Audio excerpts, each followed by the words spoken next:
Olá a todos, olá a todas. Aqui quem fala é Daniel Carvalho.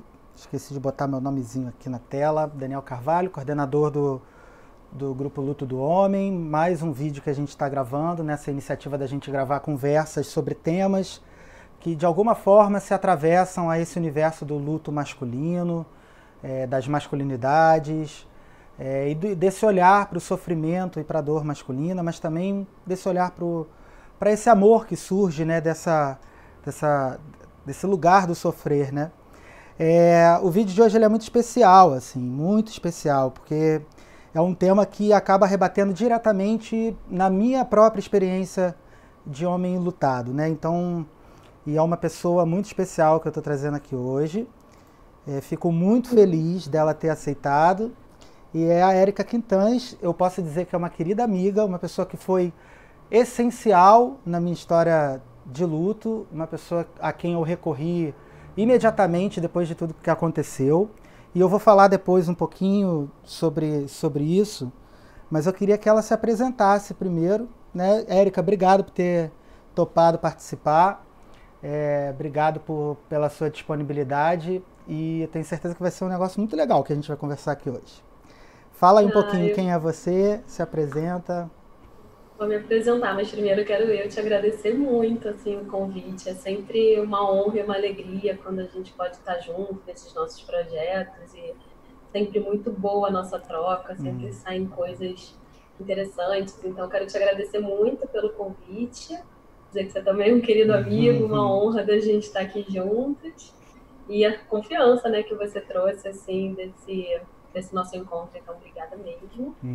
E eu sou Érica Quintães, sou psicóloga. Eu fiz o meu mestrado em psicologia clínica sobre o luto dos homens na perda gestacional e neonatal. Fui membro voluntário do Luto à Luta durante um tempo. E hoje eu sou também membro efetivo do Instituto AEDP Brasil, que é onde eu fiz a minha formação clínica e onde eu continuo em supervisão. Tenho super interesse, né, nessa temática do luto, da perda, já estudo isso por volta de uns 10 anos, desde a época da graduação. Fui me especializando e me voltando para esse tema, em especial a perda o luto dentro da perda gestacional e neonatal, dos homens e as crianças enlutadas também. Muito legal. Eu queria, assim, bom, você tem um trabalho que é um trabalho, eu não sei nem como classificar ele, fundamental, essencial, primordial, sei lá, é tanto adjetivo que me passa pela cabeça, mas que acima de tudo foi um trabalho pioneiro, né, no país sobre essa temática do luto paterno na perda gestacional e neonatal, né? Eu vou pedir para você falar um pouquinho dele, mas antes de você falar um pouquinho dele, eu queria só contar um pouquinho da história de como eu cheguei até esse trabalho, que eu acho que é uma história até bonita. Assim, hoje a gente olhando, né, eu olhando assim, eu consigo enxergar a beleza, né? A Érica, ela é amiga em comum, a gente tem uma amiga em comum, né, que porventura, assim, é a madrinha da Joana, né, a minha filha que viveu 6 dias aqui nesse mundo, né, e pela qual eu sou um dos meus lutos, né. E antes da gente perder a Joana, antes sequer de eu imaginar que a gente ia engravidar, enfim, por causa dessa amiga em comum, o trabalho da Érica, eu fiquei conhecendo o trabalho da Érica, né?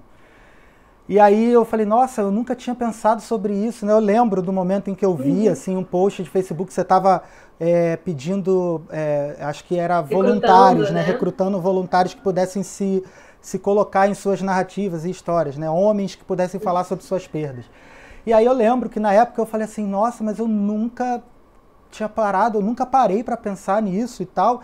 E aí eu compartilhei da forma mais inocente possível, assim, né? Eu falei, vou compartilhar porque acho que isso é necessário ser discutido, enfim. E naquele momento eu entendi a importância do teu trabalho, mas é muito louco olhar para isso, assim, revisitar esse lugar, porque eu entendi a importância do teu trabalho de um outro lugar, sabe? Assim, de um lugar de alguém de fora. E foi uma coisa assim, eu compartilhei e passou, né? compartilhei e falei, poxa, fiz o que eu tinha que fazer e Uhum. eventualmente acabei esquecendo, assim. Claro. Uma semana depois, eu fui lembrado disso, porque uma amiga minha respondeu o post e Uhum. colocou, marcou o companheiro dela. E aí eu Uhum. falei, gente, mas será que a fulana perdeu o bebê? Que ela tá. Aí eu fiquei com aquilo na cabeça, sabe? Eu falei, mas meu Deus, Uhum. que coisa. E, e aí já era uma outra porrada na minha cara, né? Que é essa coisa da Uhum. invisibilidade, que eu acho que a gente vai falar bastante aqui. Isso. Bom, o tempo Isso. passou. A gente engravidou, a gestação. Eu vou contar essa história aqui de novo, já contei ela várias vezes, mas a gestação aconteceu tranquilamente, a gente perdeu a Joana. E eu falo muito, sabe, Érica, que eu tive alguns bons privilégios na minha história de luto, sabe? E um dos privilégios Uhum. que eu tive foi ter tido contato com o teu trabalho muito cedo, sabe? E antes até de eu imaginar que efetivamente eu seria pai. O teu trabalho me fez criar uma referência para esse olhar, sabe? Então, quando aconteceu tudo, eu acho que você vai se lembrar disso. Quando aconteceu tudo, a primeira pessoa que eu pensei, que eu falei assim, eu preciso conversar com alguém, é a Érica, né? Então, Uhum. a gente até marcou, fui lá no teu consultório, a gente conversou, enfim. Isso, Então, você. eu queria muito te agradecer, não só do lugar do Daniel, assim, mas do lugar. Eu acho que eu posso aqui tomar esse lugar agora, momentaneamente, e falar do lugar do pai enlutado e agradecer pelo teu trabalho, porque o teu trabalho, eu acho que, revisitando a minha história, eu acho que dá pra gente entender o quão essencial o teu trabalho é, porque ele cria referência, sabe? E ele, de Isso. fato, ele dá visibilidade a esse luto que a gente quase não vê. Então, Uhum. eu quis fazer essa fala um pouco longa, assim, porque eu acho que é importante as pessoas entenderem qual é o papel de um trabalho, né, de alguém que se coloca no lugar de fazer um trabalho desse tipo, né? Então, obrigado pelo teu trabalho, obrigado pela tua disponibilidade de ter feito esse trabalho.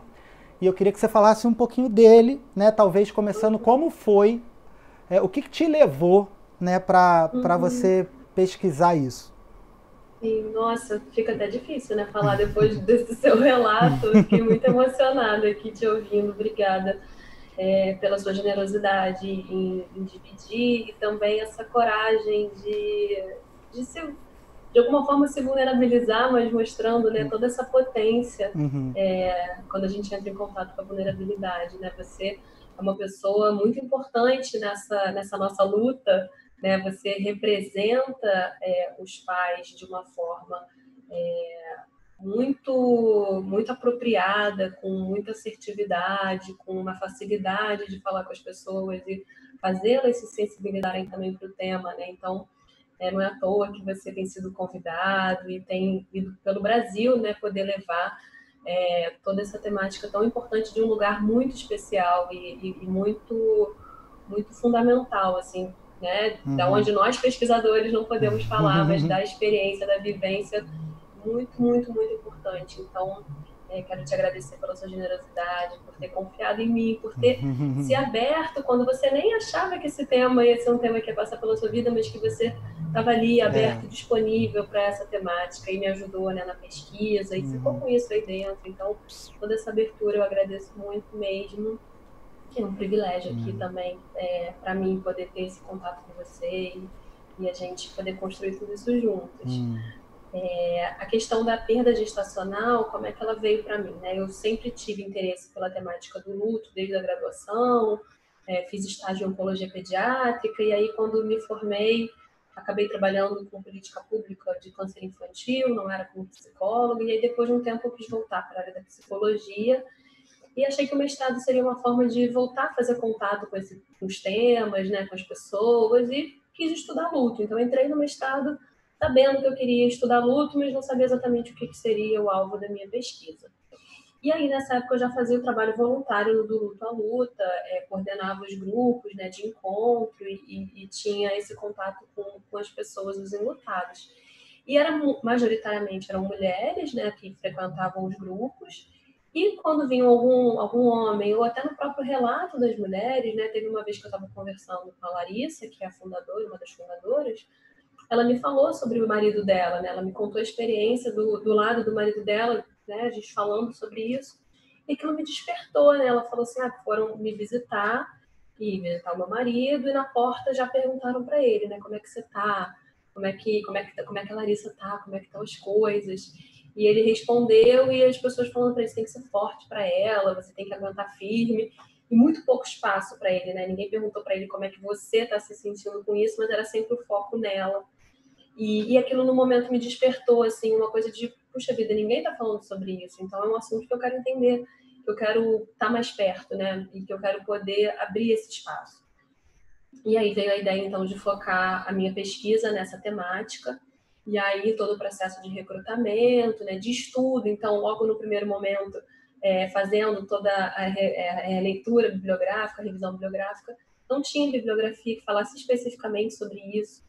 Então, no Brasil, a gente não tinha nenhuma publicação sobre esse tema, fora do Brasil tinha uma publicação, mas era um artigo só.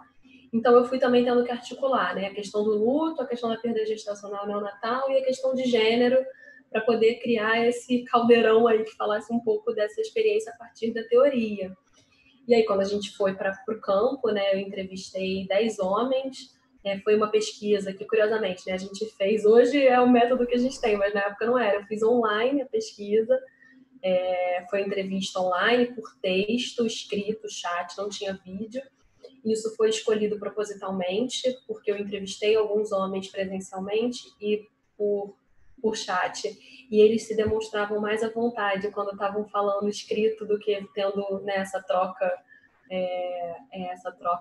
física, né, do olhar. Eu acho que isso já fala, né, dessa dificuldade do tema, né, de ser um tema tão cheio de tabus.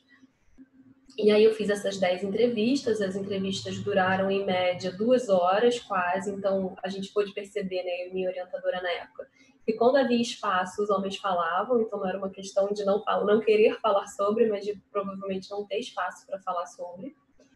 E aí a gente foi, enfim, encontrando alguns resultados, eu posso trazer algumas coisas que saltaram também, mas a ideia era poder, assim, bom, eu sou uma mulher pesquisando um tema que eu não tenho lugar de fala, eu não sou homem que passei por uma perda, eu nunca tive uma perda gestacional e neonatal, então qual o lugar que eu me encontro aqui, né? Eu sou psicóloga clínica, mas estou aqui num lugar de entrevistadora, de pesquisadora.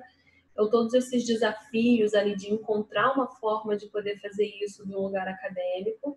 E aí eu acho que o meu papel inicialmente era assim, deixa eu ouvir, né? Eu estou aqui para ouvir essas pessoas, eu estou aqui para aprender com elas.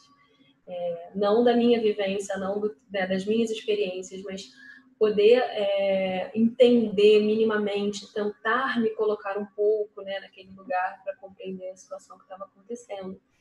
E aí, o que faz com isso, né? Assim, depois que você tem esse material, como que eu posso fazer alguma coisa para contribuir? E eu acho que foi o que você falou, né? Publicar esse trabalho e levar esse tema para os espaços foi uma forma que eu tive de fazer alguma coisa com essa temática, né? De dar essa visibilidade, de trazer esse tema para o Brasil, que a gente não tinha, né, nenhum trabalho ainda falando sobre essa temática. Então, foi a forma também que eu encontrei de alguma maneira, conseguir dar uma visibilidade ou poder, né, de alguma forma, fazer algum trabalho, né, a partir disso, não ficar só na questão da pesquisa acadêmica, né, e tentar, de alguma maneira, potencializar essas discussões.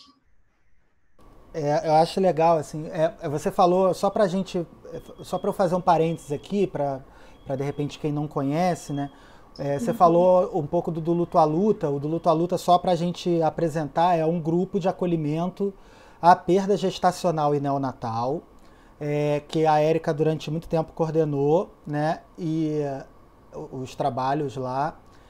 Hoje eu participei, né, fui como participante do grupo na época em que estava tudo muito recente, eu e minha esposa.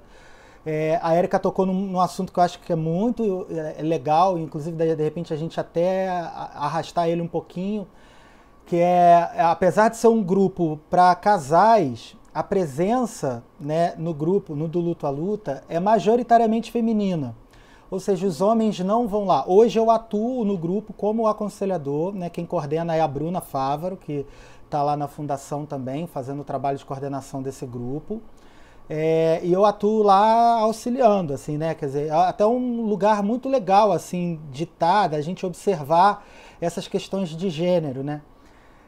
Então, eu lembro, Érica, de uma vez, só para exemplificar isso que a gente está falando, eu lembro de uma vez uma coisa que eu falo muito, assim, que quando eu estava como participante ainda, e muitas vezes eu era o único homem do encontro, sabe?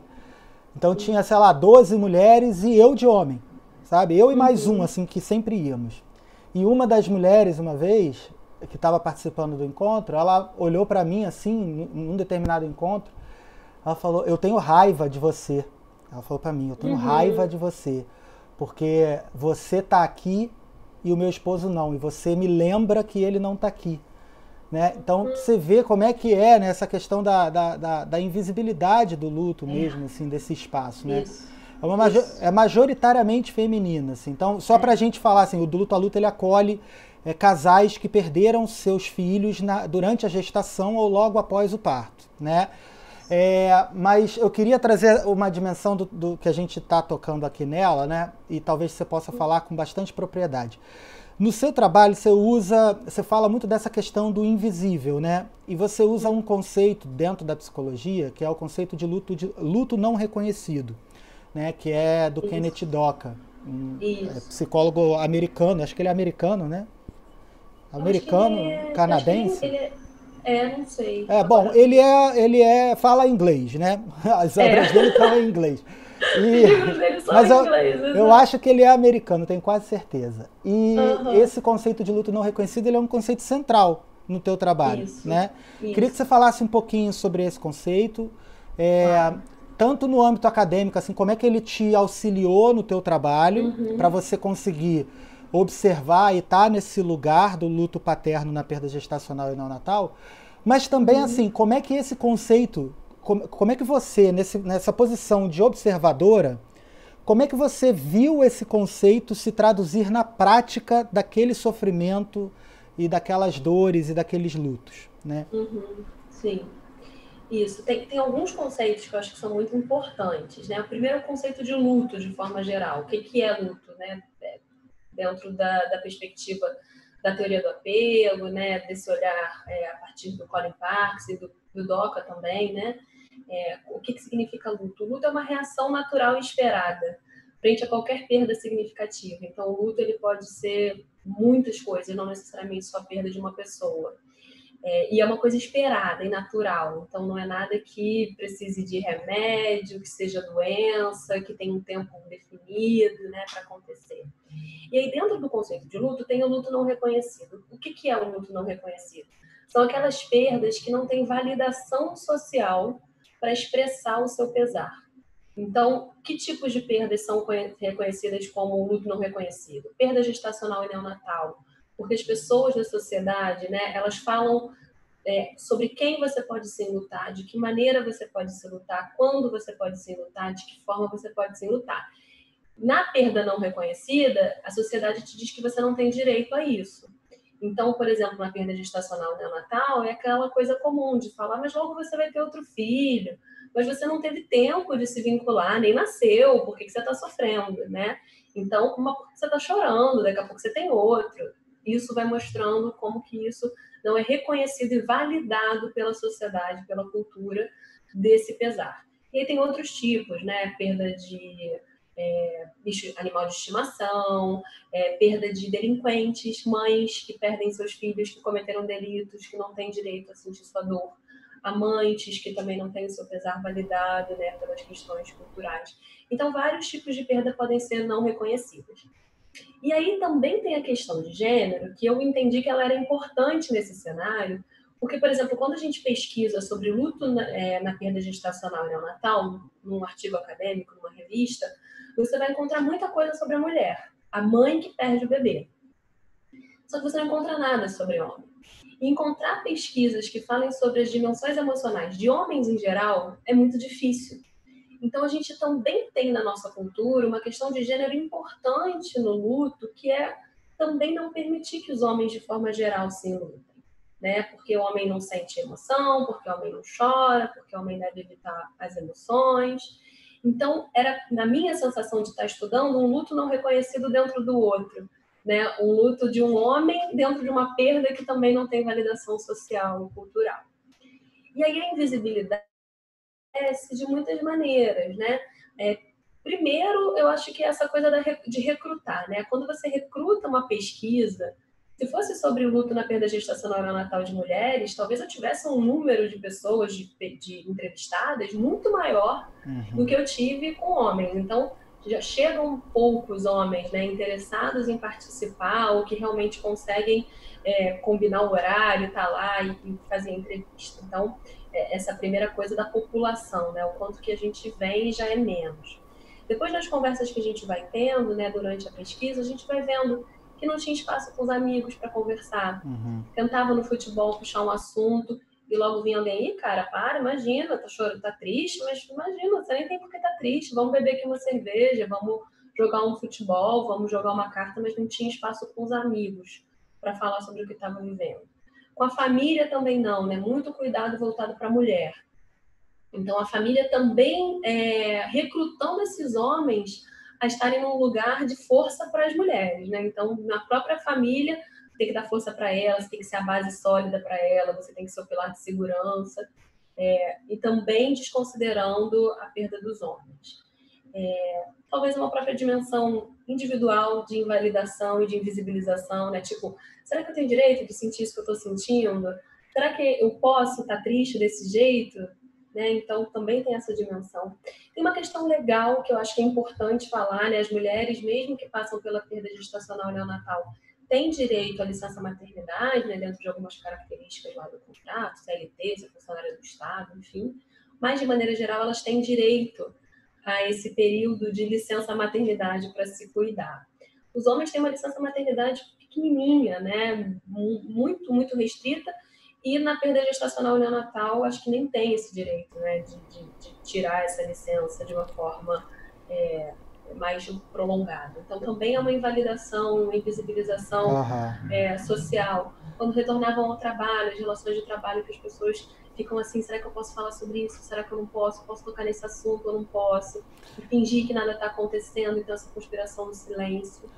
Érica, sobre isso, deixa eu só fazer um apontamento bem breve, assim. Porque isso que você traz eu acho que é muito importante e talvez seja uma luta que o luto do homem... eu já estou almejando encampar isso em algum momento daqui para frente. Porque isso é algo que eu acho que é fundamental da gente discutir. Mas eu não sei quando, a gente precisa de braço para isso. Mas só para dar um exemplo, no Rio de Janeiro existe uma lei que foi aprovada em âmbito estadual que resguarda a mulher que sofreu perda gestacional ou neonatal, resguarda ela a licença maternidade integral, né? Então, a licença maternidade que ela teria direito se vivo estivesse seu filho, ela tem, mesmo que o filho morra após o parto ou durante a gestação. Isso é uma lei estadual que tem no Rio de Janeiro e que existem iniciativas pelo Brasil que estão tentando instituir a lei também em nível estadual em outros estados. E é uma lei muito importante, é fundamental essa lei, né? Porque garante a pessoa que perdeu, muitas vezes no pior momento da vida dessa mulher, o tempo necessário para que ela entre em contato com aquilo que é necessário para ela, né, se conectar. Mas essa lei garante ao pai, né, eu não gosto nem de falar ao homem, ao pai daquele filho que se foi, essa lei garante 1 mês. Para as mulheres na iniciativa privada são 4 meses. Aqui no Rio de Janeiro, dependendo do serviço público, chega a 6 meses, às vezes até 1 ano. Então, só que para o pai a lei garante só 1 mês. 1 mês. E aí, como se isso já não bastasse, como se só isso já não fosse um absurdo completo, né? Eu não fui atrás da lei, eu fui atrás do projeto, quando ainda era projeto, estava tramitando como projeto. Porque aí o projeto tem a justificativa do projeto de lei. E na justificativa, a justificativa diz que, para os pais, a gente está garantindo um mês, porque no total acho que são 3 dias, 4 dias, sei lá, é coisa muito pouca, né, no normal. Mas a gente está dando aí um mês, olha só que legal, a gente está dando um mês para o pai, porque ele precisa estar do lado da mulher, porque ele precisa dar força para a mulher. A própria justificativa do projeto encampa esse tipo de discurso e de narrativa, de que o homem existe para estar do lado da esposa, que é quem efetivamente perdeu. Então, é um completo absurdo essa lei, assim. É claro que é um avanço, eu não quero aqui tirar a ideia de que é um avanço, mas ao mesmo tempo é um avanço e um retrocesso na medida em que a lei não só dá um tempo menor para o pai, o que reforça o discurso, mas verbalmente, na sua justificativa, né, acaba justificando isso. Então era só para fazer esse apontamento. Não, perfeito. Assim, acho que o que você traz exemplifica de forma muito clara como que um mês parece que você não tem nem direito de reclamar, porque você já está ganhando mais do que deveria, né, do que seria o período de licença. E a motivação para ele ter essa licença não é para cuidar dele, é para cuidar dessa outra pessoa que essa sim perdeu. E aí, por isso que o nome da minha dissertação, né, é Eu Também Perdi Meu Filho. Luto dos homens na perda gestacional e neonatal. Porque isso foi uma fala, inclusive, né, que eu extraí de um dos entrevistados, que é isso, o homem também perdeu, né? Ele não está ali só como coadjuvante ou como apoiador da mulher, mas ele é um enlutado também por aquela questão. Só que, para além do que ele está vivendo, ele ainda tem que ser suporte, né? Então, a gente sabe que a evitação ela tem um fator de risco para complicar o luto. Então, o quanto que isso pode ser danoso para o próprio processo de integração dessa perda, para o homem que, né, não consegue encaixar. Então, isso mostra muito essa invisibilidade, até nos termos da lei, né? Então, como que a nossa cultura realmente entende, né, esse lugar do homem.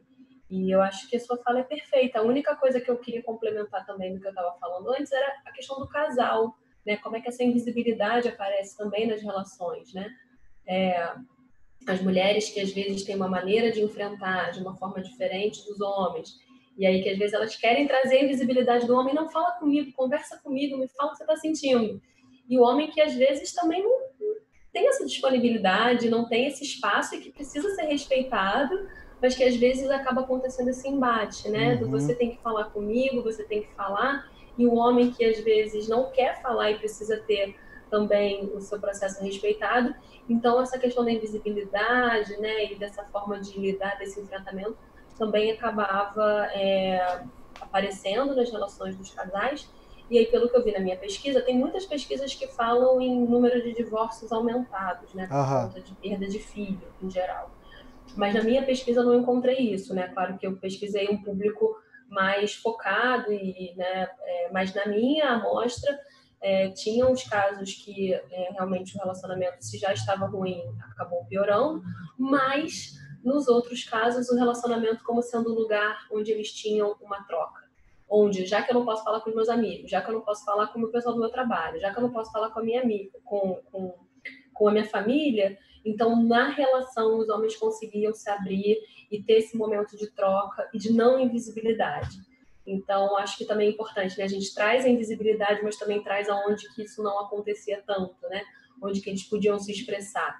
E aí o relacionamento foi um fator de proteção, né? Para a elaboração e integração da perda. É muito legal assim você trazer, porque tem uma dimensão do que você, e acho que você falou isso, inclusive agora há pouco, um pouco mais atrás, assim, essa dimensão do o que colabora para essa invisibilidade, né? Então, você traz a questão, certas coisas individuais, assim, da dimensão individual, né? Da autopermissão, talvez. Claro que isso é um grande fator, muitas vezes, enfim. Sim. Mas eu acho que, acima de tudo, que o teu trabalho chama atenção, e eu acho que é por isso que ele é muito importante, quando ele dá luz ao que é social, digamos, né? Não sei se seria um termo fortuito, assim. Mas o que nós, como sociedade, o que a gente faz para colaborar com essa invisibilidade, né?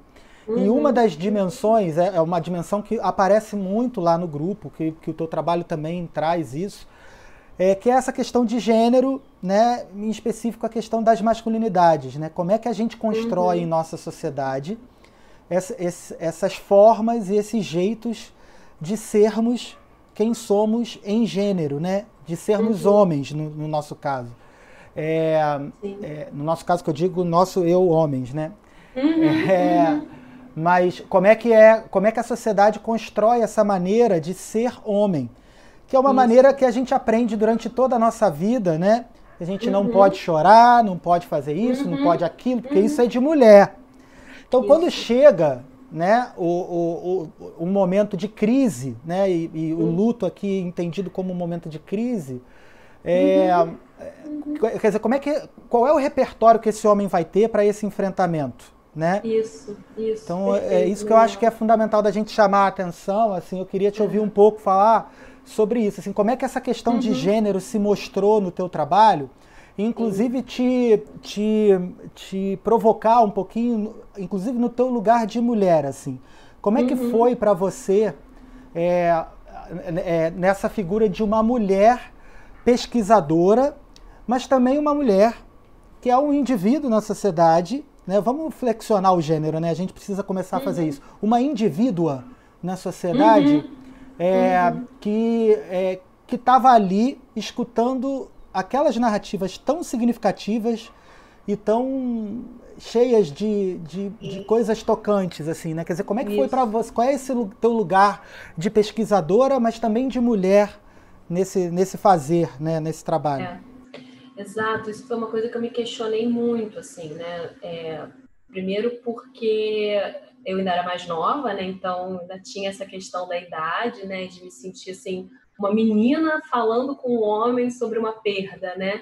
E eu ficava pensando assim, nossa, quando eles forem falar comigo, eu sou uma mulher, eu não passei por nenhuma perda gestacional neonatal, eu sou uma jovem adulta.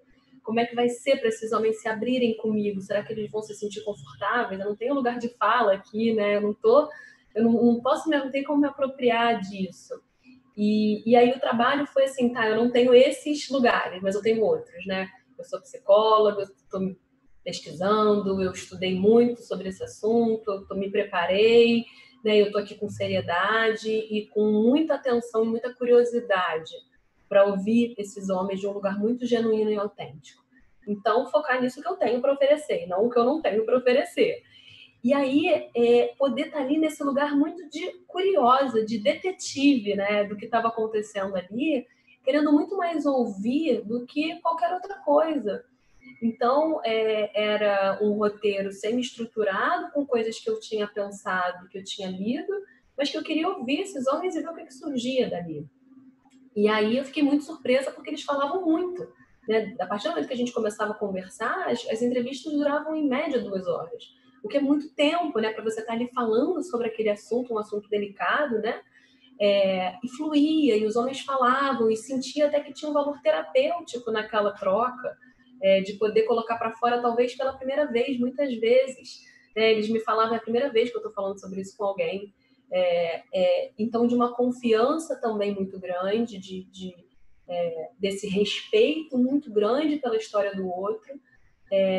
E aí eu acho que isso ajudou um pouco a desconstruir esse desconforto inicial e eu tentar usar o meu papel para fazer alguma coisa com isso, né? O que então eu, que não tenho esse lugar de fala, o que eu posso fazer com isso, né? Levar para a sociedade, publicar esse assunto, levar ele adiante. A gente chegou a pensar até na época, né, Dani, depois de um tempo, em fazer um grupo terapêutico, e eu não me sentia, né, permitida a poder estar nesse lugar, porque eu achava que podia ser realmente um entrave, né? Um grupo de homens falando com uma mulher ali, eu achava que tinha que ser um espaço mesmo masculino para poderem surgir as questões e as demandas, né? De um lugar de identificação mesmo.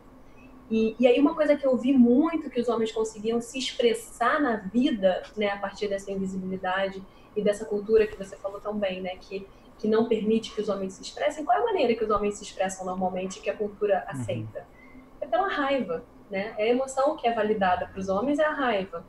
Então eu lembro de um relato de um dos entrevistados que a esposa ficou grávida de novo e ele saiu da consulta com ela, com obstetra, ginecologista, enfim, e tinha um rapaz com o carro encostado no carro dele. E ele falou, fiquei com raiva que o cara tava com o meu carro encostado no dele, eu quebrei o carro dele na porrada e fui embora. E eu não sou assim, ele falou, né? Eu não sou desse jeito. Então, como que isso é uma resposta de luto, né? De uma maneira que se expressa de uma forma que a sociedade tolera. Que não seria ele sentar e chorar, ou ele falar do medo dele, ou da tristeza que ele estava vivendo. Mas que ele pudesse expressar isso da forma que a sociedade sustenta, que é a raiva. Então, como que isso é perigoso para o homem e para as relações, né?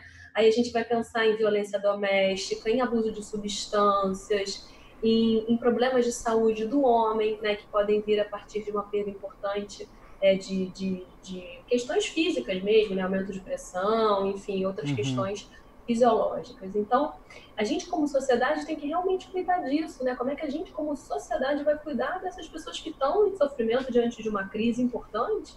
E como é que a gente vai responder a isso? A gente quer continuar repercutindo esse lugar da raiva, do ódio, da violência? Ou a gente quer encontrar um caminho, né, diferente disso? E aí eu acho que é muito importante você trazer essa dimensão, sabe? Porque assim, a gente tem voltado muito o nosso olhar agora, né? Eu acho que vocês, mulheres, empurraram a gente, nós homens, assim, para essa discussão sobre nós mesmos, né? Então, vocês nos responsabilizaram sobre o nosso lugar de homem. Eu acho que isso é muita coisa, sabe? É muita coisa, assim, é muita coisa. Não muita coisa no sentido de muita coisa para fazer, é muita coisa no sentido de bastante significativo, sabe? Mas assim, tem também uma dimensão de que as coisas não se dão de uma hora para outra, né? Então, por exemplo, quando você fala do seu lugar de mulher, né, numa pesquisa dessa, e eu acho assim que é fundamental, sabe? A gente como é que eu falo isso sem parecer que eu estou romantizando as coisas, mas vocês são fundamentais também nesse olhar, né, para a masculinidade, assim. No final das contas foram vocês que começaram isso, né? Porque vocês são as oprimidas nessa sociedade, né? Vocês que sofrem essa opressão de uma sociedade que é estruturada através do patriarcado, né? Isso, então, esse patriarcado, ele, de uma forma muito, me perdoem aí pela palavra, gente, mas não tem outra palavra para falar, tá? De uma forma muito escrota, assim, esse patriarcado oprime vocês a ponto de vocês morrerem, sabe? Sim. Só que esse patriarcado, eu não vou dizer que oprime os homens, mas gera muito sofrimento para os homens também. Exatamente. Né? Existe sofrimento dentro do homem. E com toda a interseccionalidade que seja possível, sabe? O homem que é cis, hétero, branco, privilegiado de classe, enfim, o tal do homão da porra que todo mundo fala, mas também o homem vulnerado, né, favelado, negro, ele sofre opressões inclusive específicas e algumas sofre sofrimentos específicos, né?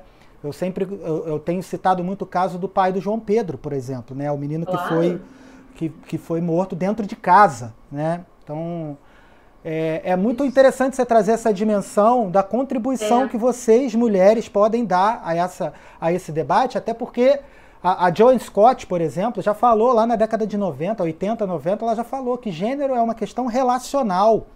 Né? O feminismo negro, desde a década de 60, 70, Angela Davis, Patricia Hill Collins, Bell Hooks, essa galera já está olhando para o homem negro e falando assim, esse cara também é oprimido, sabe? Esse cara e é isso, sofre. assim, até na minha banca, no dia da minha banca, uma pessoa que estava compondo a banca falou assim, como é que é escrever um trabalho sobre homem num mundo tão feminista, né? Falou assim, de repente num outro espaço você estaria sendo criticada por falar e dar mais visibilidade ao homem que já tem tanta visibilidade na nossa cultura.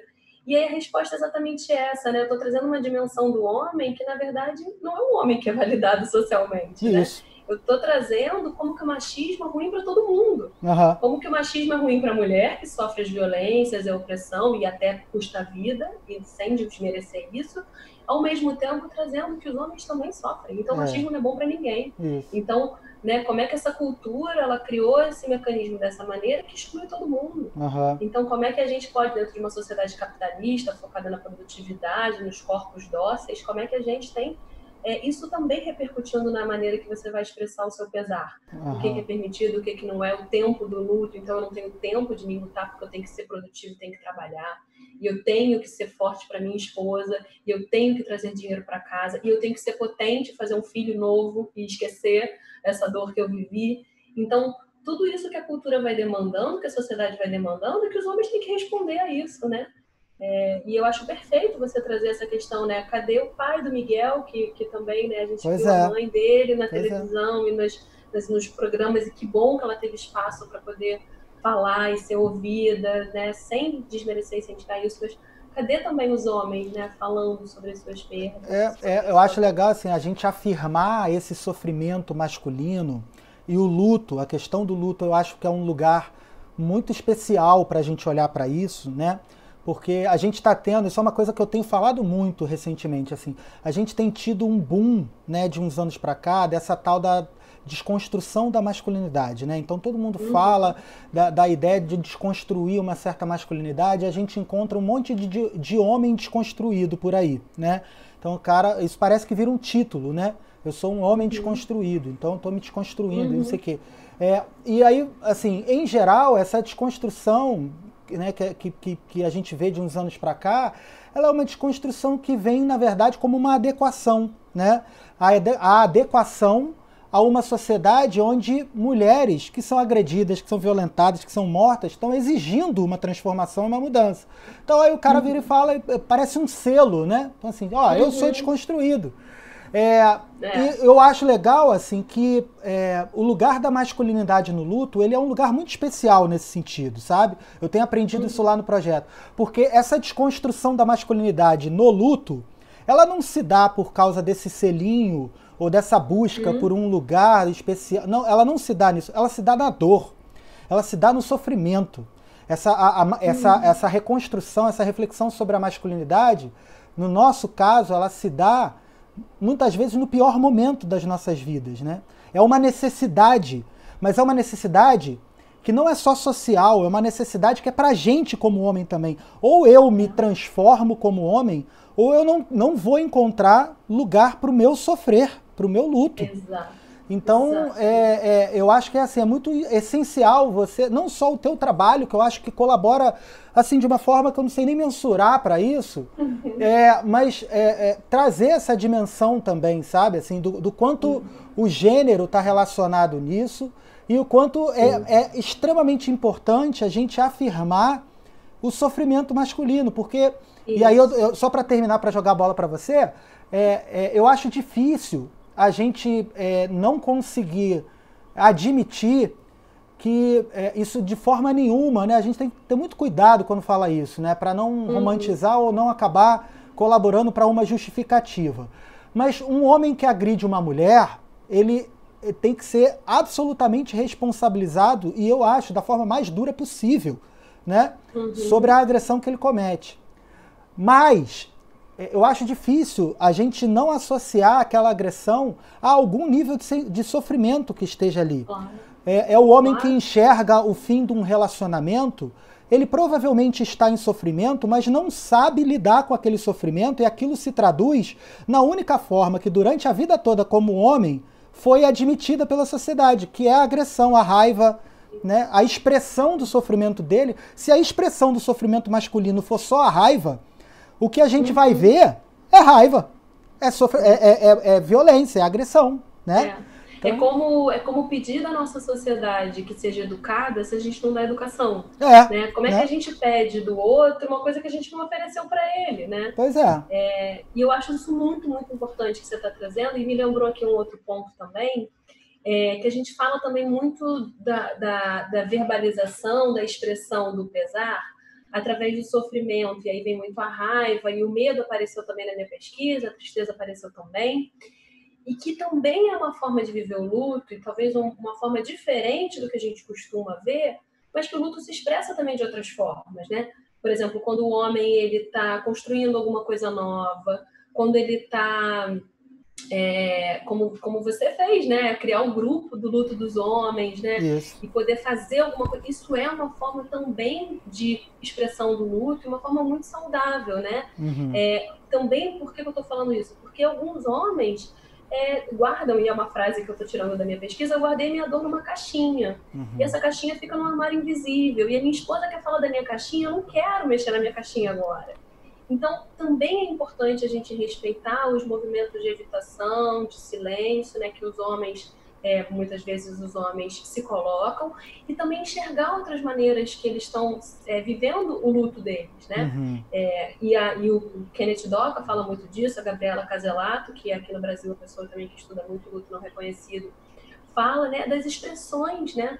Quais são as outras expressões de luto que os homens estão mostrando, que as pessoas estão experimentando, e que isso também é a resposta do luto. Uhum. Mas que é uma outra resposta, e a gente precisa estar atento a ver isso, né? Sim. Essa reconstrução da identidade, fazer alguma coisa com isso, evitar, mas poder também em alguns momentos falar, e manifestar isso de diversas formas. Então também a gente ter esse olhar, né? Porque muitas mulheres chegam e falam, mas meu marido não está vivendo o luto dele. Peraí, vamos ver, ele não está vivendo, ele está vivendo a forma dele, da maneira que é possível, dentro da subjetividade dele, né? É. Então, também é isso, assim, né? É tão complexo que não tem uma coisa óbvia, né? Assim, né? O homem vai enfrentar dessa forma.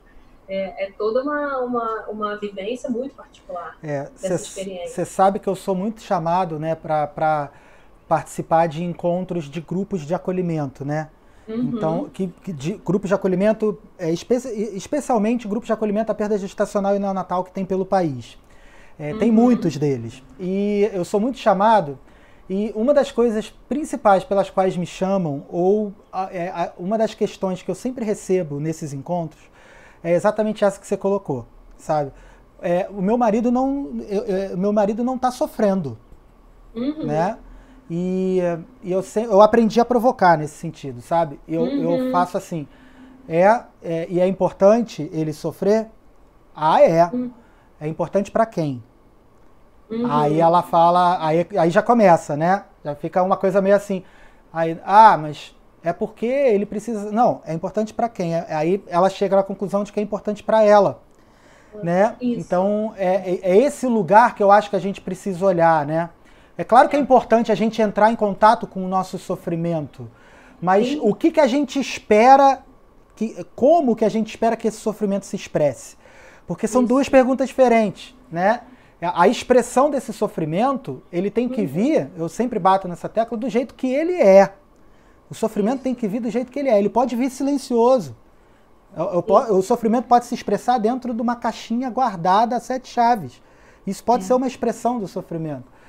Você falou, eu me lembrei, eu acho que isso vale a pena a gente colocar depois, se der no final do nosso papo, aquele poema que o rapaz do Biquíni Cavadão, esqueci o nome dele agora, o Bruno, ele teve uma perda, né, de um bebê, não foi perda gestacional neonatal, né, foi num acidente, mas ele escreveu um poema sobre como é perder um filho assim tão jovem, né?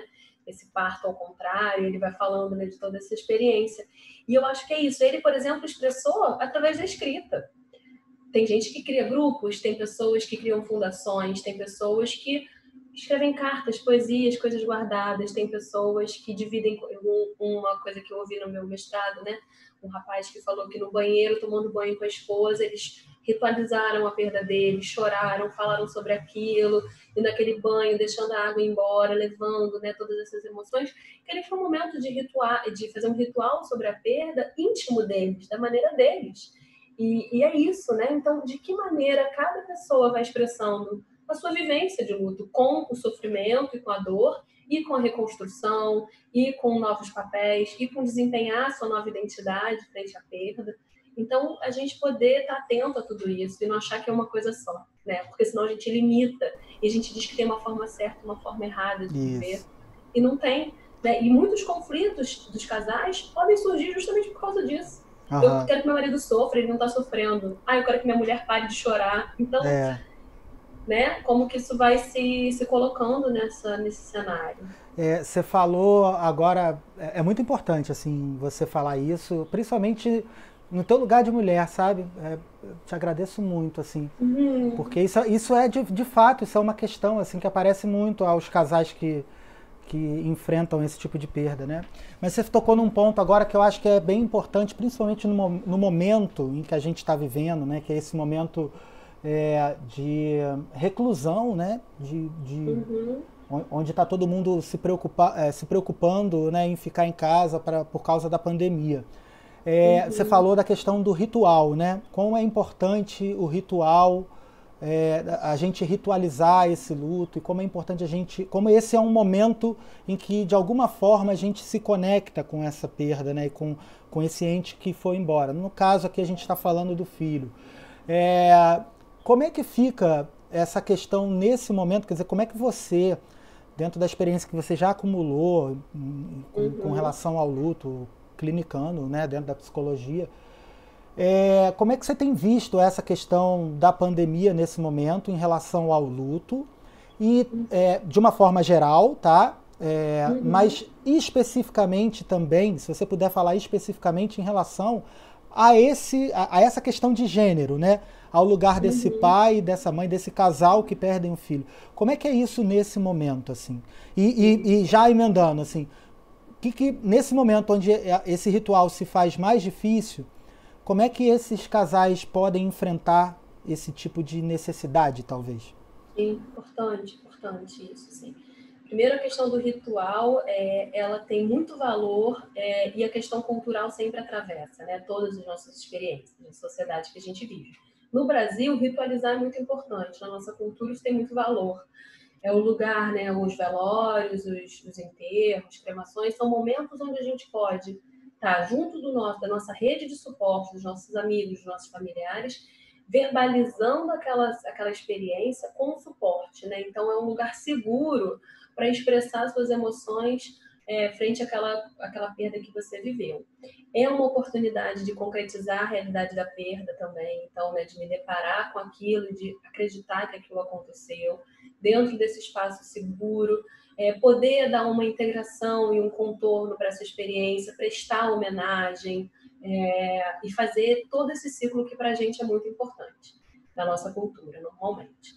Dentro dessa epidemia que a gente está vivendo, né, da pandemia da COVID, os rituais eles estão muito menores. A gente já tem uma questão cultural também de negação da morte, então cada vez os rituais mais curtos, né, com menos tempo para estar ali, porque a gente acha que a morte é uma coisa a ser evitada, né? É um mal agouro. Então a gente tem toda essa questão. Mas nesse momento, os rituais estão quase que proibidos, né? Por conta de questão de contágio e tal. Então, algumas iniciativas têm surgido para dar conta disso. Então, tem um site, né, que depois eu posso falar o nome, eu esqueci agora, mas se a gente colocar no Google as pessoas acham, que é sobre ajudar a fazer os rituais nesse período da pandemia.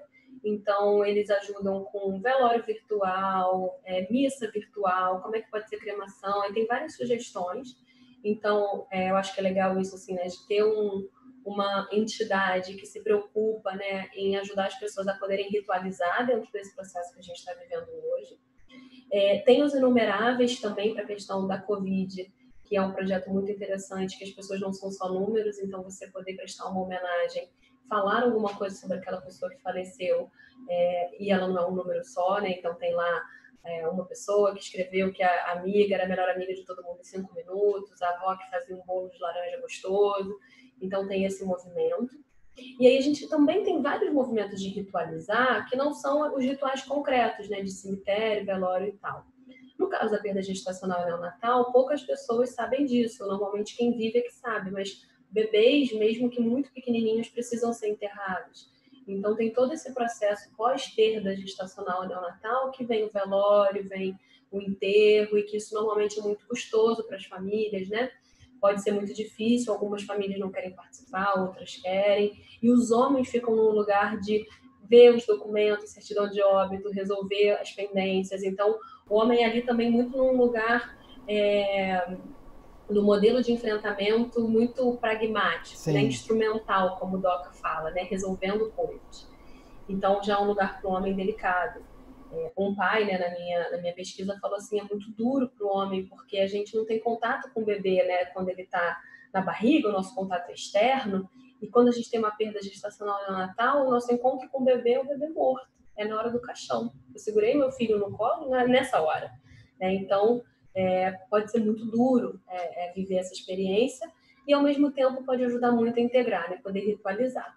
E aí, para além desses rituais, né, tradicionais, tem outros rituais, como soltar balões, que é muito comum, escrever cartas, fazer caixa de memórias, álbum de fotos, fazer música, acender vela, fazer uma oração, plantar uma árvore, enfim, qualquer coisa que tenha sentido para o enlutado e que ajude ele a expressar as emoções em relação à pessoa que faleceu. E isso a gente ainda pode fazer, mesmo nesse período de pandemia. Então, seja uma perda que não seja uma perda gestacional neonatal, mas também nesse caso, né?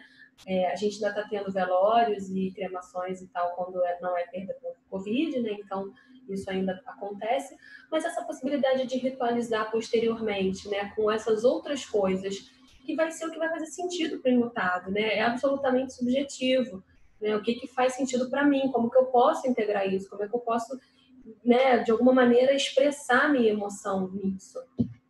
E aí eu acho que dentro da pandemia, eu tenho tido curiosidade sobre esse assunto, ainda não me aprofundei nos meus estudos, quem sabe isso pode ser aprofundado em breve, mas como é que é essa dimensão de gênero na pandemia? A gente já tem visto um aumento de casos de violência doméstica, né, com crianças e mulheres em especial, então a gente sabe que normalmente as mulheres também estão mais afetadas na jornada dupla ou tripla de trabalho, a violência que elas podem vir a sofrer. E a gente também sabe que os homens normalmente recorrem mais ao abuso de substâncias, então a gente também teve um aumento importante na venda de álcool. E aí, como é que será que esses homens estão podendo lidar nesse momento com essa perda que hoje todo mundo está enlutado, né, pela perda do mundo presumido, que é o mundo que a gente conhecia antes da perda, o mundo que a gente conhecia não vai existir mais. Então, como é que a gente se reinventa para se adaptar a esse mundo novo, cheio de ameaças invisíveis e muitas perdas financeiras, né? Pessoas que são mandadas embora, que enfrentam essa também dimensão do luto. Então, tem muita coisa acontecendo. Como é que esses homens estão enfrentando isso? Né? Será que eles estão bebendo mais? Será que eles estão tendo mais explosão de raiva? Será que eles estão tendo um espaço para poder verbalizar como que está difícil para eles? Eles estão trabalhando mais e se enfiando no trabalho? Então, como é que será que esses homens também estão respondendo a isso? Né? Eu tenho curiosidade de estudar um pouco mais e ter um estudo assim, mais aprofundado sobre essa temática de como que o gênero ou como que os modelos de enfrentamento do luto estão acontecendo. Né? Essas pessoas estão se lutando de uma forma mais intuitiva, que o Doca traz, né? Verbalizando, sentindo as emoções, falando com os amigos, ou de uma maneira mais instrumental, fazer, construir, né? Drenar a energia para uma atividade física. Então, tem uma curiosidade assim, de conhecer um pouco mais isso. Respondi tudo, você me perguntou algumas coisas, não sei se eu falei tudo. Super respondeu. Pô, bem legal, assim, eu já tô ansioso aí por esse... Você é abusado, tá? Já tô ansioso por esse doutorado. Pra ler. Mas... Vamos ver. Teu destino é certo, você sabe disso. Amém. Eu queria... A gente já tá chegando aqui a quase 1 hora de vídeo, eu queria... Bom, em primeiro lugar, te agradecer muito, assim, pela disponibilidade. Mais uma vez, te agradecer, quando eu falo assim, agradecer pela disponibilidade, agradecer pela disponibilidade de você ter vindo aqui hoje e ter se colocado disponível para a gente fazer esse vídeo, mas também a tua disponibilidade de ser uma pessoa que dá luz a esse tema, né? Eu sempre atribuo, né, a minha trajetória assim, a 3... são vários, na verdade, né? Não dá pra gente reduzir, mas eu acho que tem 3 momentos-chave assim, da minha trajetória, sabe? O nascimento da minha filha, apesar de todos os pesares, assim, o nascimento dela foi um evento que mudou a minha vida para sempre, como qualquer pai, né? E eu quero que as pessoas entendam o peso dessas palavras, como qualquer pai. Isso é uma coisa. A segunda coisa é minha esposa. né, que foi o primeiro espaço, eu acho que o primeiro espaço, sempre falo isso assim, de abertura, né, o primeiro espaço que eu tive de visibilidade para o meu luto, assim, né, foi a primeira pessoa a descobrir isso depois, assim. As pessoas entravam e ela falava assim, olha para ele também, que ele também está sofrendo. Então foi o primeiro espaço, assim. E eu acho que um terceiro momento foi a possibilidade de ter tido contato contigo e com o teu trabalho. Eu já te falei isso algumas vezes, o teu trabalho ele foi fundamental na minha trajetória de luto, não só dentro do meu espaço individual, mas até mesmo a trajetória da criação desse projeto que a gente está aqui hoje. O luto do homem, ele existe dentre vários fatores, mas um que é fundamental é o teu trabalho e o contato com o que você fez, o que você possibilitou, de tornar visível algo que talvez sem o teu trabalho eu não enxergaria ou demoraria muito para enxergar. Então eu acho que o teu trabalho tem uma dimensão também de ser um dos elementos fundacionais dessa iniciativa que a gente está fazendo aqui hoje, que é o Luto do Homem, e que eu digo com muita segurança, assim, com muita alegria, tem ajudado muitos homens agora pelo país. Então, Nossa, eu queria eu tô muito. aqui transbordando. Eu falo, Sempre fico. eu falo de coração. Você sabe que eu falo Eu isso para sei, você no privado, né? eu Então eu estou falando sei. aqui público porque é uma coisa que eu falo para você já no privado, assim. Então te agradecer muito, sabe? Muito mesmo. Nossa, Eu espero imagina. que esse trabalho tenha bastante frutos, assim. Se não através, eu te falei isso outro dia, né? Até legal falar com o público. É, eu fui convidado outro dia para uma banca, né, para pegar o finalzinho da apresentação de uma banca. Eu falei com a Érica, de uma banca assim que umas meninas lá, não sei se elas vão estar assistindo, meninas, beijo para vocês, lá de Maceió, que fizeram um trabalho de conclusão de graduação e que elas atribuíram o trabalho delas o contato com o luto do homem. Elas descobriram essa temática no contato com o luto do homem e com o teu trabalho, né? Então, olha só que legal, né? Quer dizer, como é que isso vai Muito. mesmo reverberando e vai Isso. multiplicando, né? Então, assim, Nossa. te agradecer muito, muito obrigado pela tua disponibilidade. Você é uma pessoa maravilhosa, você sabe que eu gosto muito de você e te desejo muito sucesso. Eu queria agora deixar esses minutos finais para você falar qualquer coisa que você sinta a necessidade de falar, de repente, e te pedir, assim, tô te pegando de surpresa, que eu pego todo mundo de surpresa, de Ai, meu você Deus. recomendar alguma coisa, um livro, de repente, uma leitura, uma música, um filme, ou algo assim que as pessoas pudessem, que você acha que as pessoas deveriam assistir, ou ler, ou enfim. Enquanto eu vou pensando, eu vou falando Tá. aqui. Primeiro, eu fico sempre muito tocada, assim, de ouvir seu relato, porque ele é muito verdadeiro, muito muito. Você é muito. Não sei se é essa palavra passional, mas assim, a gente sente, né? A energia do que você fala muito verdadeiramente, né? Muito cheia de sentido. Você não fala uma coisa esvaziada. Então, eu sei que você está me falando realmente tem um sentido. Assim, eu fico muito, muito agradecida de coração pela sua generosidade. Em sempre dividir como você se sentiu, a sua coragem. Eu me sinto absolutamente especial de estar nessas coisas importantes que ajudaram. E assim, só tem sentido a gente escrever e fazer uma pesquisa se tem quem leia, e se tem quem faça contato com aquilo e leve à frente, né? Para ter palestrante tem que ter público, né? Se tem entrevista, tem que ter entrevistado, tem que ter, né, público falando. Então, é nessa troca que isso acontece. Então, é tão importante você ter lido e você levar à frente quanto eu ter escrito, né? Isso ficaria perdido. Então, é uma troca, na verdade, muito grande. E eu agradeço profundamente sempre os convites que você me faz e me lembrar sempre de mim com tanto carinho. E a gente construir coisas tão lindas, assim, espero, e sei que vai ser um projeto contínuo nosso. Deixa eu pensar aqui, logo que você falou, me veio o livro que eu inclusive dei de presente para você e para sua esposa lá no dia que a gente foi conversar, que é o Quatro Letras, que é o livro da Flávia Camargo. É uma perspectiva da mulher, né? A gente infelizmente tem poucas leituras, poucos livros com relação a isso, mas ela tem uma frase que eu acho que dá para adaptar, que é: mãe é um estado irreversível. Ela fala isso. E pai é um estado irreversível. a partir do momento que você se torna pai, que você se torna mãe, você não deixa de ser, né? Isso não volta. E eu acho que isso é muito importante para a gente olhar para as pessoas e entenderem qual é a dimensão da perda, né? Do que a gente está falando.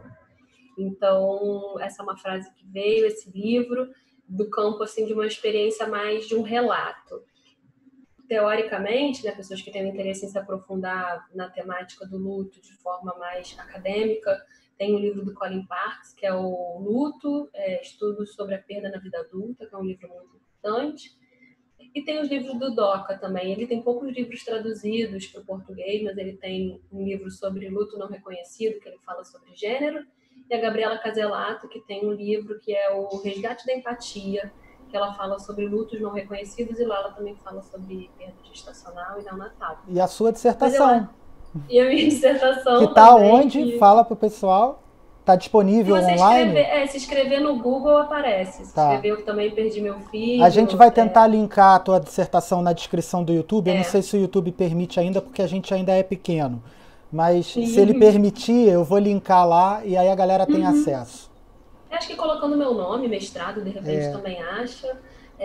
E minha dissertação. E também queria dizer isso, assim, eu estou muito disponível se alguém ficar sensibilizado com o tema, alguém que queira falar, conversar, mandar dúvidas, trocar uma ideia, eu estou muito disponível assim, para essas trocas também que vão acontecendo posteriormente, né?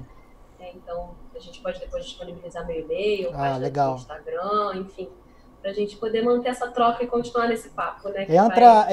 Quem quiser, entra lá no projeto, lá no Luto do Homem, entra em contato com a gente que a gente redireciona, se for o caso. Isso, ótimo. E você falou aí, só para complementar, você falou aí que não tem relatos, né, esse tipo de relato de produção do ponto de vista masculino, né? Mas em breve a gente vai ter, tá?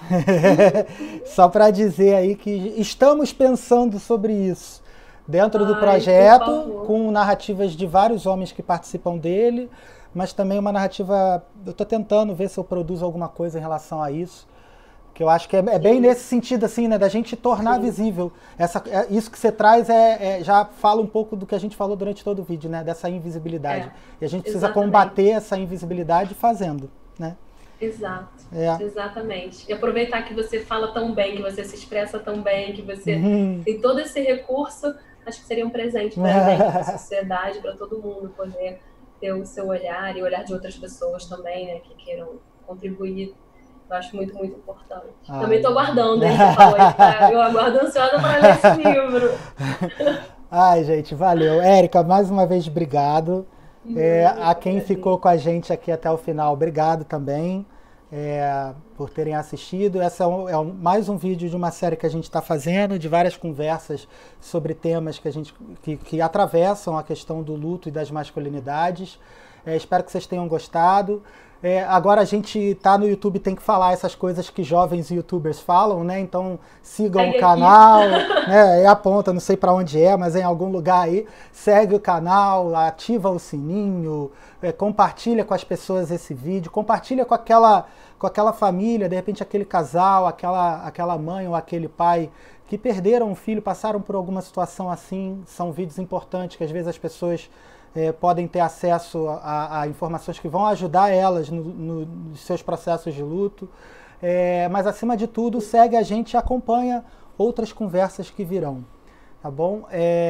Os arrobas e tudo tá aí na tela. Redes sociais é @lutodohomem e o site é lutodohomem.com. A gente tá aí daqui a 15 dias, são vídeos de 15 em 15 dias, porque por enquanto é o que a gente consegue fazer. Mas é isso, tá? Até a próxima. Muito obrigado, Érica. Um beijo para você. Beijo grande, obrigada a todos. E te aguardo numa nova oportunidade aqui para a gente falar de outras coisas. Vai ser sempre um prazer. Obrigada. Beijo. Beijo.